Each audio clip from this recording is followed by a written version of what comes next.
there, and we'll record the audio. 3, 2, 1. Greetings, everyone, and welcome to the rehearsal podcast for the week of April 21. We are 321 Improv Comedy. We are glad that you are here along with us. That's Jeremy over there in Oklahoma running the controls. Hello. And as you'll notice, if you're watching the video podcast, Jeremy claims to be the founder of 321 Improv. I'm the founder. Jeremy ignores anything that happened before he joined the group and just pretends that it started the day he started. What can I say? Which was actually 7 years ago yesterday. That's true. Yesterday it was 7 years ago. Wow. 7 years, yeah. Yeah. Good times. That is Mike down there, also nicknamed the online cooking guy. We found his doppelganger last week. He just pointed at the wrong spot on the screen where his name is. I'm Carl here in Florida, and Mike says that I'm maybe Howie Mandel. When people want to talk about who I look like, if they get to Howie Mandel in the list, at that point, they're simply listing random bald guys. Because me and Mandel look nothing alike. And that's literally everybody we need to introduce today. So let's get going. Let's get into it. Hang on, we have a special guest. Hang on, I have contractually obligated. Hold on just a second. Special guest today on the 321 podcast is Gresham Hill. Please welcome Gresham Hill of Gresham Hill Management, based in the entertainment capital of the world, Nashville, Tennessee. He is the reason for the success of America's #1 clean improv comedy group, 321 Improv Comedy. Please welcome Gresham Hill. Gresham, thank you for being with us. Thank you for having me. That's who that is? That introduction. We just figured out now. Hey, would not recognize him walking down the street. Hey. I just made up introduction off the top of my head too. I don't want you to thought that I was reading that it was presented me ahead as a required read. Well, that's all improv, I'm sure. Yeah, we're just making it up. Sweet. Do either of you know where we were? Gresham, see you in just a second. We got business to take care of here. Of course. Do either one of you know where we were 1 year ago this week? We were on the road I don't even traveling. know what day it is. You don't, Mike, let's see. A year ago today was December what? What? It's probably sledding. April of 2019, we made a very long due to a place we had never performed before. Stumped them. Gresham's house. We were in Billings, Montana a year ago. Hanging out with our friend Harris III. Yes. All right. Yeah. It's all coming back to me. I think that was our first performance ever in Montana, right? I believe was so. it? That crossed that one off that list. We had driven through Montana simply to get to a show in Canada, but I don't think we'd ever stopped and done a show while in Montana. Mike, we have a request from last week. People are liking the video podcast that they can now see us while we're in podcast. And I have a very specific request.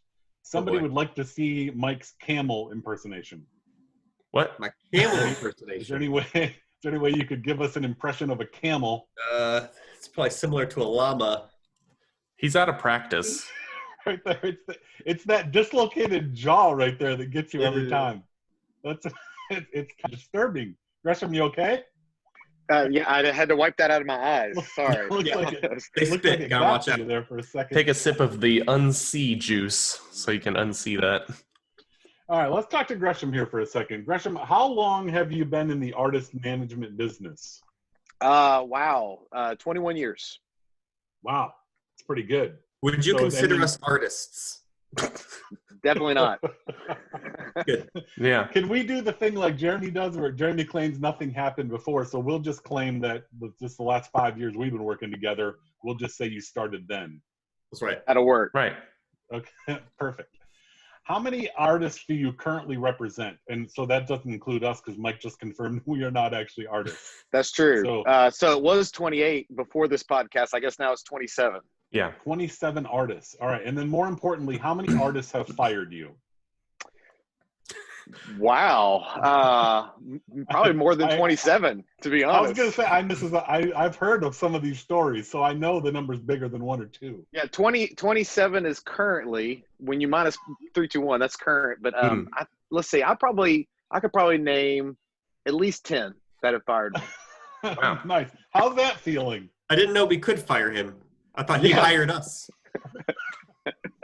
We worked for Gresham. Is that not true? He That's what he reminds us tells often. us in emails. He Yeah. reminds us often that we're allowed to fire him, but I know that it's happened. How does that feeling? What's that feel like when you work with an artist and you're trying to help them, and then they decide, Yeah, well, sometimes it feels bad. Sometimes I agree with the decision. So that's always a little awkward. Yeah, but like, So Gresham, I'm sure you're wondering why we brought you here to this podcast today. I hope that would not. be funny. I hope So not. they're expecting you to like fight and go, no, we need to keep working together, and you're just like, okay, that sounds good. I think we're good. I would say half of them I was happier than they realized, and then the other half, it was a sad day. Where did you go to college, and what was your major? I went to King College in Bristol, Tennessee, and I did economics and business administration. And is that what you recommend? That is that like a prerequisite to have a career in management? No, I don't know that anything is a prerequisite to having a career in management, especially when you're managing improv and illusionists and everything like that. But it was helpful. I think King was a really good school, and it was helpful. And so you learned other things that apply to the job of management. Yeah. Keeping things organized, I would say that's a helpful skill set. Keeping people on task and focused. That is Nice. With 3-2-1. I don't know if that's possible, but I do think that that's an important skill set to have. It also Well, I think helps I've got if they're good at their illusions and things. That's helpful. That is true. I think we do a quiz with Mike and Jeremy here. Mike, Jeremy. Jeremy's still trying to work on his magic show. Yeah. Go ahead. Why See he has that? Gresham here. Hey, Gresham, Don't do got another slot? Jeremy does a magic show in the middle of all of our shows. When we're sharing our merch, he makes things disappear. Like a little impromptu magic show breaks out in the middle. I try to tell the audience. Sometimes the audience will applaud, and I'm like, don't encourage him. You just made a cat To make it appear. worse. It's true. Mike and Jeremy, I've got a quiz for you. I want you to see if you can guess what Gresham does. You know that he's the manager of 3-2-1 Improv. I would like to hear your guesses of what he actually does. Like, Delegates to his peons. That's accurate. like does as a manager or does like in his his other. Yeah, what his is other... what is the job of being the manager of 3-2-1 or the manager of any artist? Like what would be a part of the things that he's responsible for? I assumed he was just a figurehead and Annie was doing it all. Okay, we're trying to be pretty funny. good, actually. We don't want to get too close to the truth. Oh, okay, Jeremy. okay. all right. Let's see. If you're a manager of, say, Buffalo Wild Wings. We try to work that into every podcast. If Right? we get a call from Buffalo Wild Wings, take whatever they offer, Gresham. Any deal they want to offer, we're in. That's right. Just if it's just free chicken wings, we'll take it. That'll work. You have to speak to the manager. So if 3-2-1 Improv's not funny, they call Gresham. Mhm. Say, hey, Buffalo Wild Wings. These are quite this food accurate, isn't- actually. This food isn't good. I need to talk to the manager. So you go to a comedy show, it's not funny. Hey, can I talk to the manager, please? and the manager offers you free wings, or in this case, a free improv show with some other guys. Mm-hmm. I think that's Perfect. probably Which fair. it'll be awkward because those guys are illusionists, but still. Well, then you're like, well, I don't want wings. Clearly they were bad. And then you go, okay, can I offer you an illusionist who does some comedy in there? All right. Do you have any other guess of the tasks that Gresham, as our manager, covers on our behalf? Probably stuff with databases and algorithms. That's more Jay. Oh, see, I don't even know what those words mean. I think Jay's doing more of that. Servant leadership. You probably mop the floors of the office. There's no. I don't think there is. There an office? I think you guys Wash work from Annie's home. There don't you? was, but There was yeah, pre-pandemic, there was an office. Mhm. Yeah. There's nobody there right now. No, But no Can't mop the mopping. carpet. No mopping needed. Bagel and I don't think I slash ever did the mopping. bagel slash donut bringer at the first Monday of every month. Again, we you'd do have have to- we do have a partner in 321 named Greg Oliver, and I do bring him donuts about Oh, every yeah. 3 months. Yeah, how nice. Yeah. Yeah. We went there one Cronuts. time with you, and you still brought the donuts for that. We did. Yeah. Perfect. That was a good one. You found one. Chief donut bringer. We're getting somewhere now. Any other guesses? Artist scolder when they do something bad. Have you, Jeremy? Have you been scolded by Gresham? It comes from personal experience. I'm just thinking if I'm you, not if allowed you to haven't, say. then if you haven't, clearly that's not his job, because there would have been times when it would have been appropriate. I think Gresham was like, Jeremy, you need to comb your hair more often. You just show up to shows with your hair willy-nilly. That was the first. If you're watching the video podcast, that's the first thing Jeremy did. If you go back to the beginning, once he realized who Gresham was, he immediately tried to straighten up his hair and I look think that's better. telling. I think that's it. It's like, oh, I've heard him on the phone scolding me. I've never seen him in person. Yeah, when you narrow it down, like booking our shows, Jay's doing that in the office. Yeah. When you're working with a lot of people who book our shows or some of the behind the scenes details, we've confirmed that's Annie doing most of that. When you talk about the interactions with the people at our shows, dancing the shows, making sure that they have everything we need when we get there, Lindsay's doing most of that. Right. And so there's a long list of things that the Gresham Hill management office takes care of for us, but we have not been able to figure out which one of those things come from Gresham. Could you maybe give us a little more detail of what an average day in the life of Gresham Hill looks like?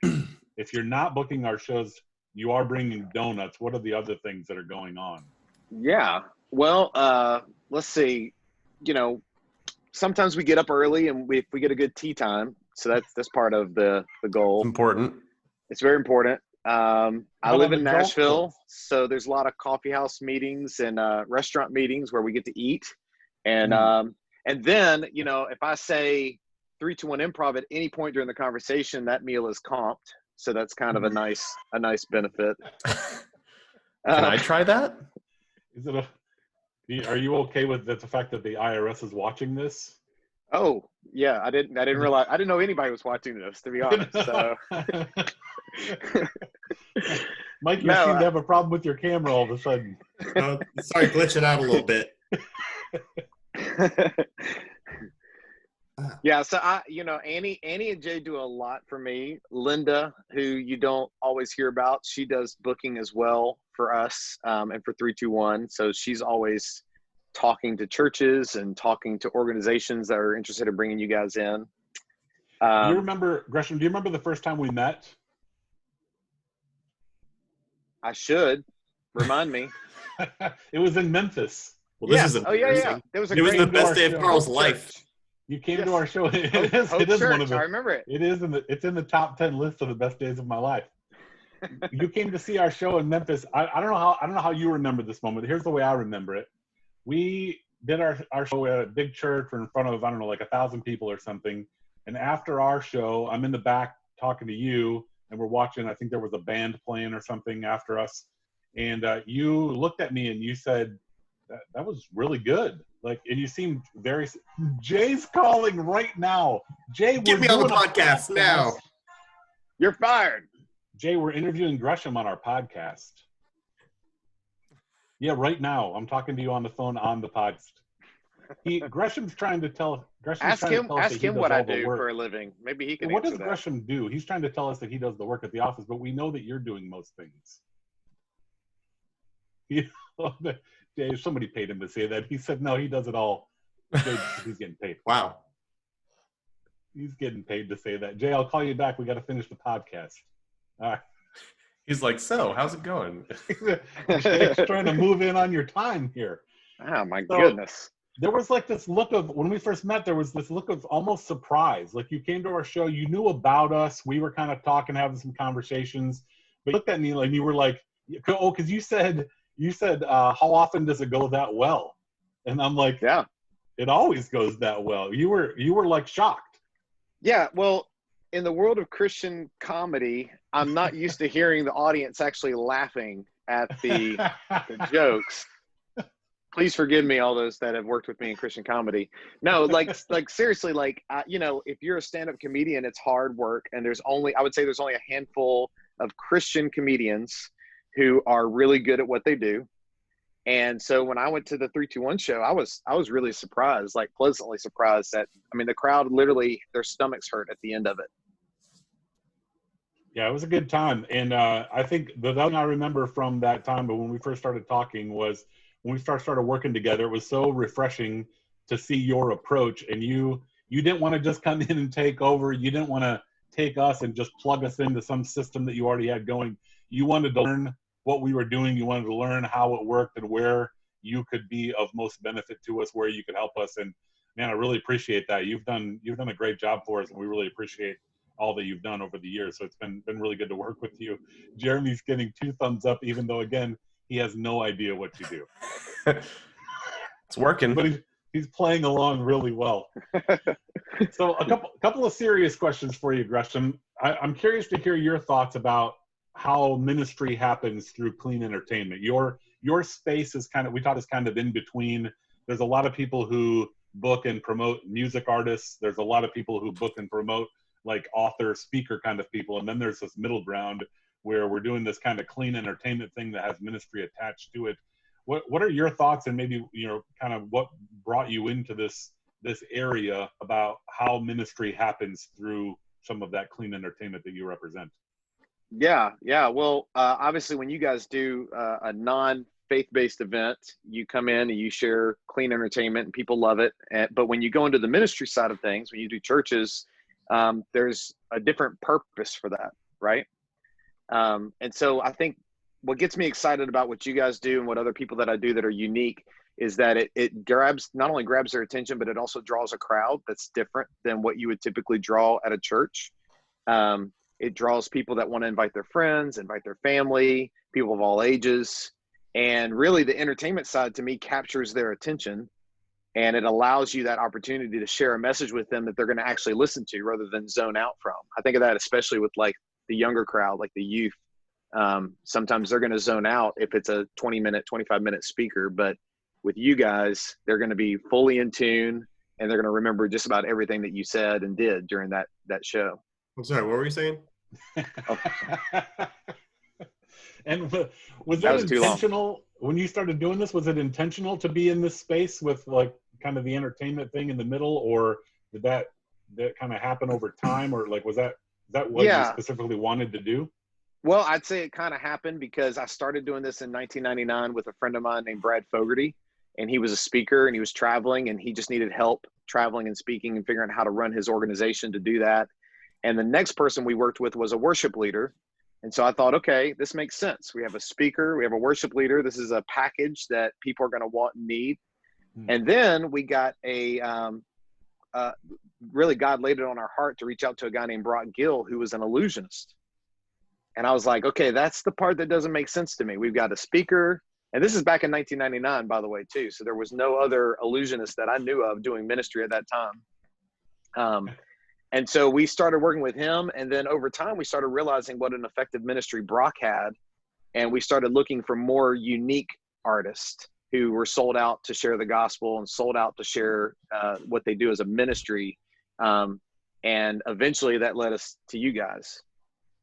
So I think it's safe to say that Gresham Hill invented clean entertainment ministry, right? Like that third element. You got the worship speaker and the worship leader and the speaker, and so that third element there, you basically invented that. That's in the second part of the introduction that I didn't have time for. Oh yeah. And so, Jeremy, did you want to do an illusion just to see if you can impress Gresham to the point of maybe? Well, I mean, shows I did one earlier in the podcast. You just didn't even see it. It was so sneaky. I know. I noticed right at the end. Can you make a pen disappear or something? Disappear. I don't like. I own a pen. Doesn't have a pen. Yeah. Here. Oh, look! He can make himself disappear. That was impressive. Yeah. Okay. Pen disappear. Sure. Here we go. Gresham, you ready? This is like an official audition. Watching. Yeah, I'm watching. Yeah. Let's see. So here's a pen, normal pen. Right. Just As far as take we that. know. You go. Oh, wow. Oh, ouch. See? Impressive, right, Gresham? That is That really Brock Hill. impressive. Yeah, man. Yeah, take that, Brock Hill. That's going to be trouble. And think about how well that works on a big stage with hundreds of people. Right. Right. I'm sure it comes across really well. Selling Right. this People in the back pen row for love $40. All right. To wrap up our time together, I've got a special treat for you, Gresham. You've heard of I'm Weird the game, which I happen to have right here on the shelf. What? Look at. I've also got this other game called the Clue Crew. I don't know if you're familiar with that, Gresham. It's a great game for you and the family to play together. That's available. Let's see, Mike. Do you know where you can get that? At 321improv.com. Yeah, check it out. All right, well, here we go. Gresham plays I'm Weird the game. We ready for this? Oh, wow. All right. I'm ready. It's gonna be good. All right, We just look at his guys. at the same time. I'm not even playing. I'm putting those down. Mike's I'm ready. excited just to watch. Guys, Gresham needs you to name an underwater animal, please. A sea cucumber. Sea cucumber. Very nice. A very active animal. We need something loud. An air horn. Okay. And something that you read. Something that you read? The 3-2-1's rider. Which Gresham is very familiar with. All right, so you have a Gresham. You have a sea cucumber, you have an air horn, and the 3-2-1 rider. You must use those items now to escape from a sinking ship. using only those items. Tell us how you would escape from a sinking ship with a sea cucumber, an air horn, and the 3-2-1 rider. Yes. Well, first of all, I want to save other people, so I'm going to sound the air horn. Very selfless. The sea cucumber, I honestly don't even know what that is, and I'm not sure if we're talking about something that's hard, like a real cucumber, like in a garden, It or is if kind of it's similar. soft. It's a little but softer. I'm kind of wondering if I could use that to patch the boat and potentially buy us a little bit more time, like maybe Brilliant. press the sea cucumber against the boat, and then the 3-2-1 rider. We would use that. We would actually read that to people out loud over the air horn, like while we're sounding the air horn, to distract people from the sinking of the ship and bring calm and peace as we read the food requirements that you guys have on the list. Very nice. Which does include sea cucumbers, by the way. Well, the sea cucumbers are on the Cucumbers list. and hummus. Have you heard I don't know if you've heard our stories. There are many people, they think that you guys are making up the hummus. We ask for hummus in our green room. Like, we like using it for vegetables or crackers or whatever.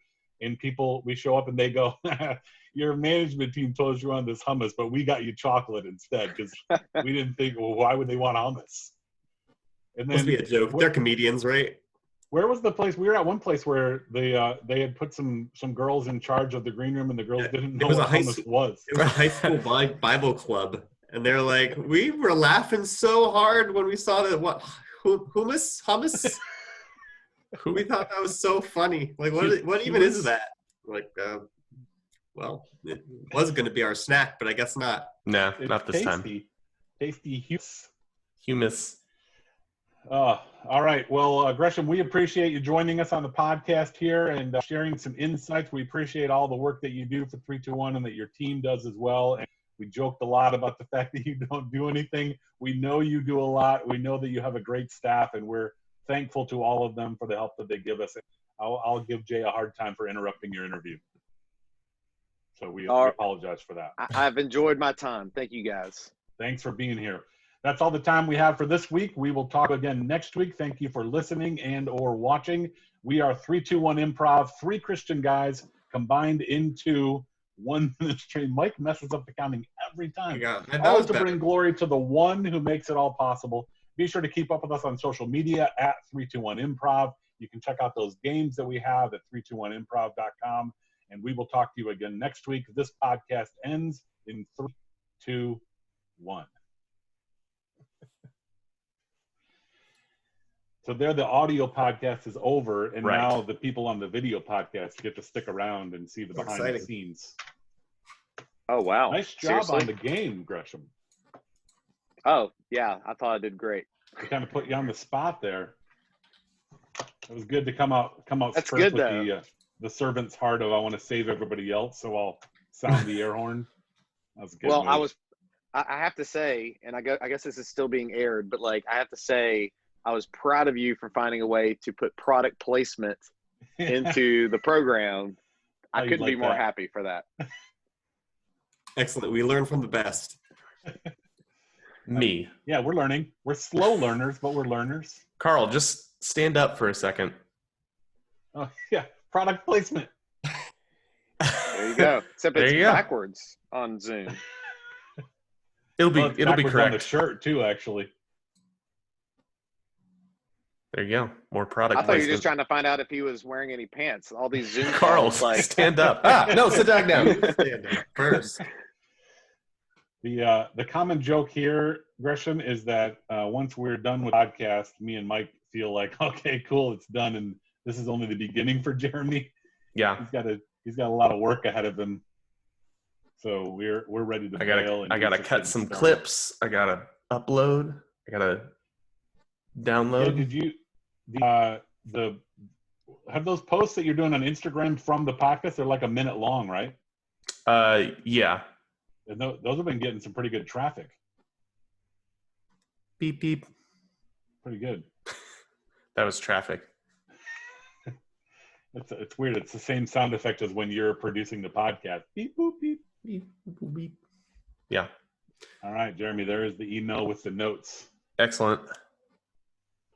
All right, shall we say goodbye to the video podcast people? Yes. All right, everybody, thanks for joining us. My video That's podcast. Gresham. people. How do we know if is he there? He's underneath me right now. could be there. Oh, so he would be There. Yeah. there. All right. Mike, he's to your right. Other way. Yeah. Everything's for joining mirror us, and Gresham. different. Good times. all right. Thank you Bye, guys. video podcast people. See you next week.